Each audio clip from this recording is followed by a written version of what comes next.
Merry Christmas, Teak. Merry Christmas, Jerry. Just wanted to remind everyone that there's still a few days of Christmas remaining before Epiphany. Epiphany, yeah. There you go. I just preached on that. Yes, you did. Anyways, welcome to our midweek conversation. My name is Jerry Hendricks. I'm here with Teak Hamilton, and we're striving to be the first responders of God's love here at First Baptist Sweetwater. So glad that you've joined us. We took a week off, I think. Mm-hmm. Kind of. Yeah. I mean, we did one ahead of time, so I've kind of lost touch with the schedule. But yeah, there was still something posted that week, last week. Yeah. So, well, that's crazy. We were taking care of things. Yeah. Isn't that amazing? No, we usually do.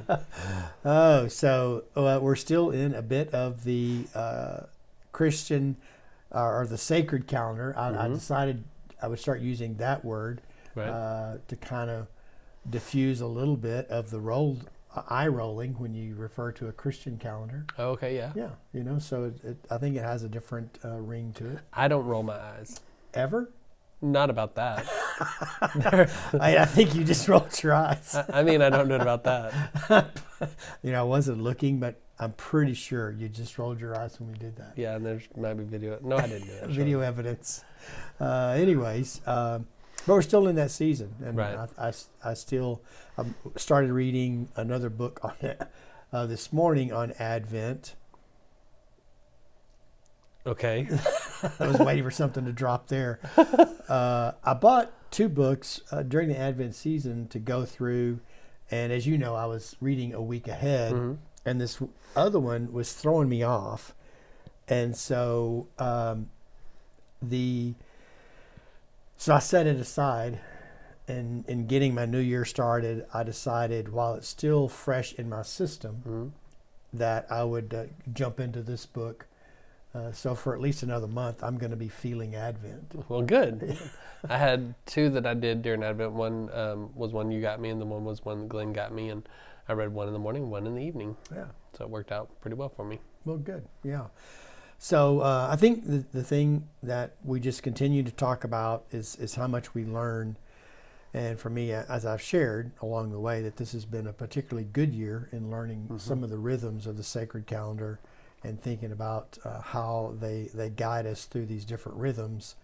And the book I'm reading now is written by N.T. Wright, so it's no wonder that it didn't stick the first time I picked it up, even though it's like a devotional book. Man, what is it with him? It takes me a while to get a hold of it. He's good, though. Yeah, it is good. So anyways, we're moving into turning that corner and going into this new year. Yeah. And kicked it off, like you said, with Epiphany, and it was really good.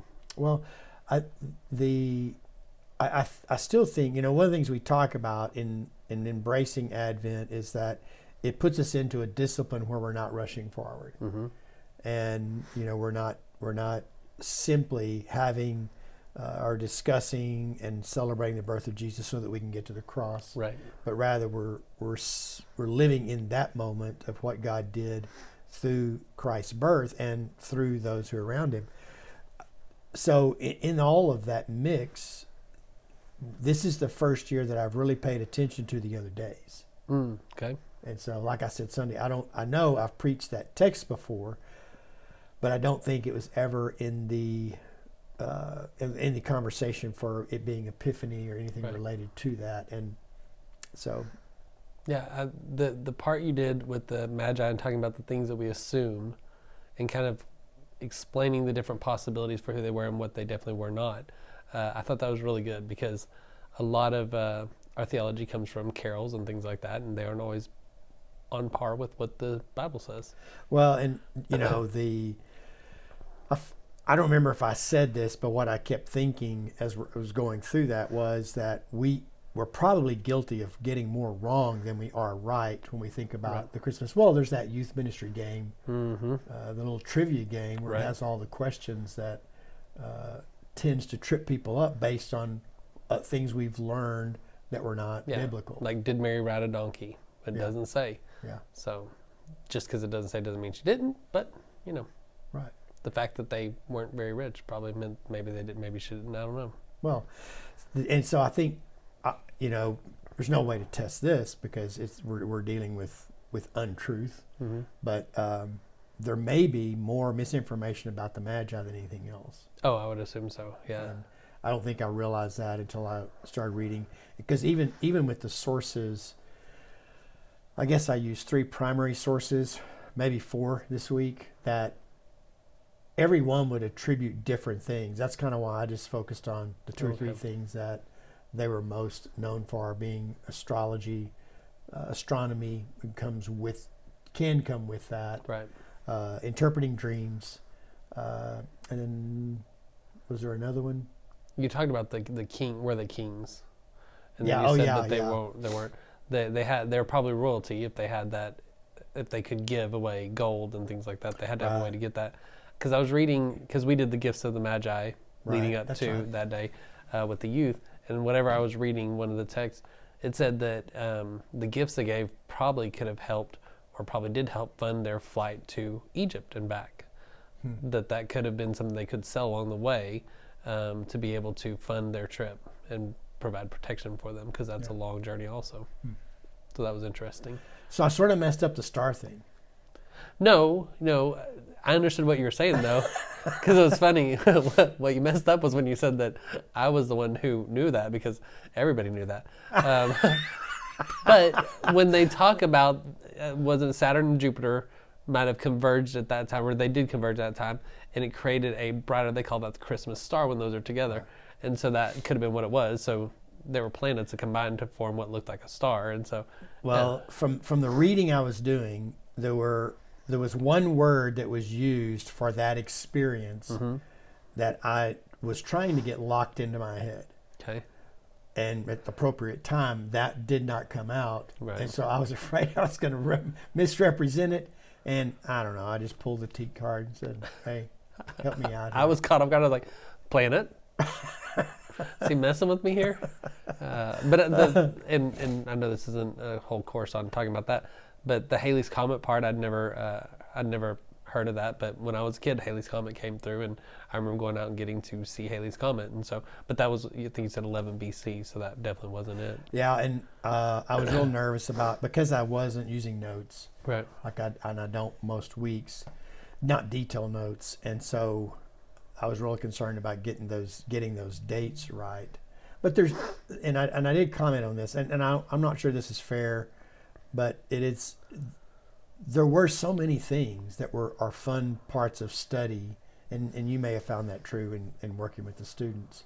Like, you can go in nearly any direction on some of that stuff. I think the dating is the date is kind of interesting, right? In the way that was sequenced and everything. So, anyways, it was really good though. The thing in looking back, did we miss anything by not doing the name Sunday? Did we miss anything?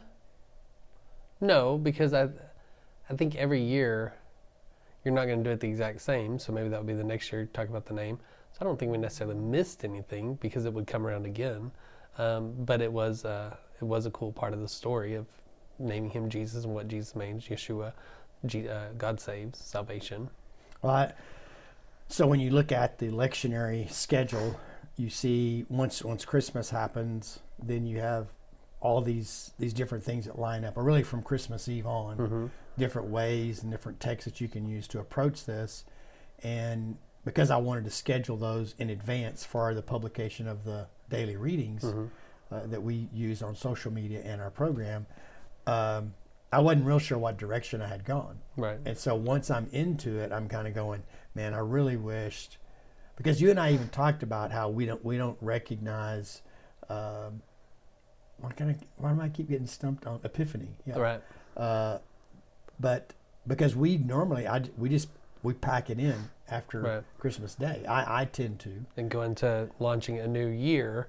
Right. When we've already had the sacred calendar New Year. Yeah. So, but the naming of Jesus that Sunday, I think is a really good one, good opportunity to kind of continue that thought. And there's a lot to soak in with all that too, and how that occurred. Yeah, that's.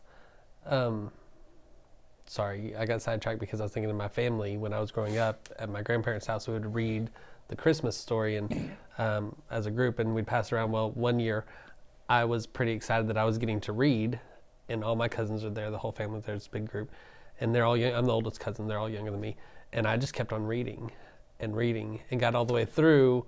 I think I got almost to losing Jesus in the temple, but I know for sure I got through the circumcision part, and that spawned some questions from the younger cousins because I'd read too far. And so when you said that, when you were talking about naming it, just brought back that memory of causing disruption at Christmas, but not meaning to. I think the passage that I was looking at before changing my mind midstream was the passage that follows that of returning from Egypt. I think. And I really like that text.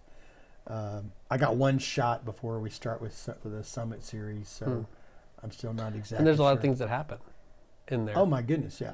Because we have the same thing happen at Lent too. That after it's over, we do cross resurrection, but then there's so much that happens, like the appearances to different people, the road to Emmaus, Peter. There's all these appearances, Thomas, that we don't ever really get to talk about except later on, but they're part of the story too. So. Well, and that coming back to this sacred calendar and the rhythm that it creates, it's because one of the things, like I was reading this from N.T. Wright as he's kind of set up his book and introduced in his introduction the sacred calendar and the rhythm that has, that some people look at that system in the life of a church as being boring.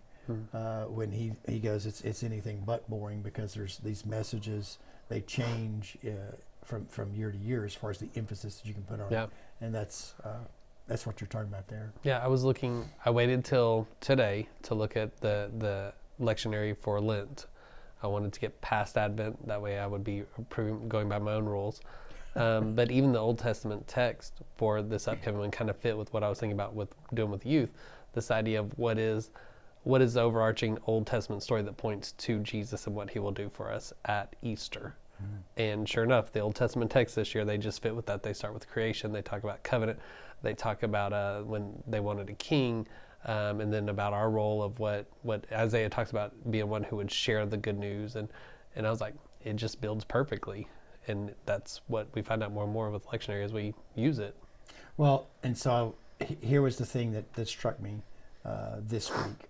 Looking into the Summit series where Dr. Lyle is going to be talking about Revelation, is that one of the things that we talk about on the first Sunday of Advent is that it's the anticipation of the coming of Christ and Christ coming again. Now, I know Revelation is not only about that, but that does conjure up that ideology, and I go, wow, that's a pretty cool calendar. There to come off of Advent, and then maybe jumping into whether or not we cover that through his preaching. At least it's a part of our mindset because of our own thoughts about Revelation. So I think we've got a good string of weeks coming up here. Yes. One of the things I'm excited about is that in the conversations I've had about upcoming Summit, I haven't had a single person put an S on the end of Revelation. And so I feel really good about that they know there's one revelation. And my guess is now people who listen to this will come around me and say it over and over again with an S just to give me a hard time. So along that same line, one of the things I'm hoping for from Dr. Lyle what? Is that he repeatedly refers to John the Revelator. Oh, and he might do it. Because I just really like the way that sounds, John the Revelator. He was the first one that I heard say Revelation is the fifth gospel. Whoa. Because it tells the story of redemption and God redeeming the world. And it's like the whole gospel, but it's in an apocalyptic apocalypsis form. Yeah. So it's really cool. And then another one I was reading for Isaiah said it was the fifth gospel also. I was going to say that I picked up on that one through the reading this year. So that's cool. So we got like 6 of them now. 6 gospels all of a sudden. Yeah, I like them. Good. Get that story of Jesus in there. Yeah, exactly. No, it's good. I'm excited about it. It's going to be good. John the Revelator. I like it. It just has a ring to it. And it makes it distinct in case it wasn't the John that we traditionally ascribe to that. Yeah, and you know what else has a ring to it?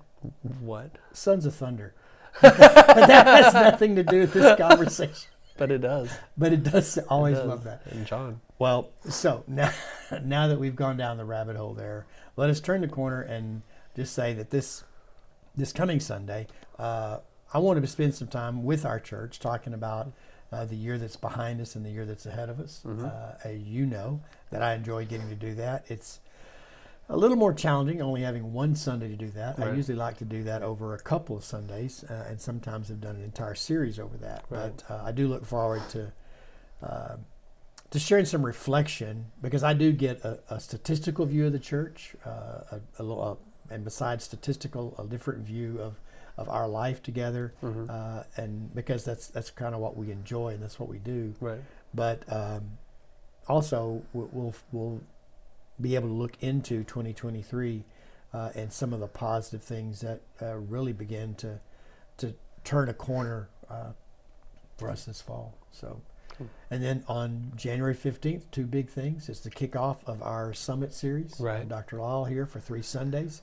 And then we'll have some chili after lunch on that first Sunday.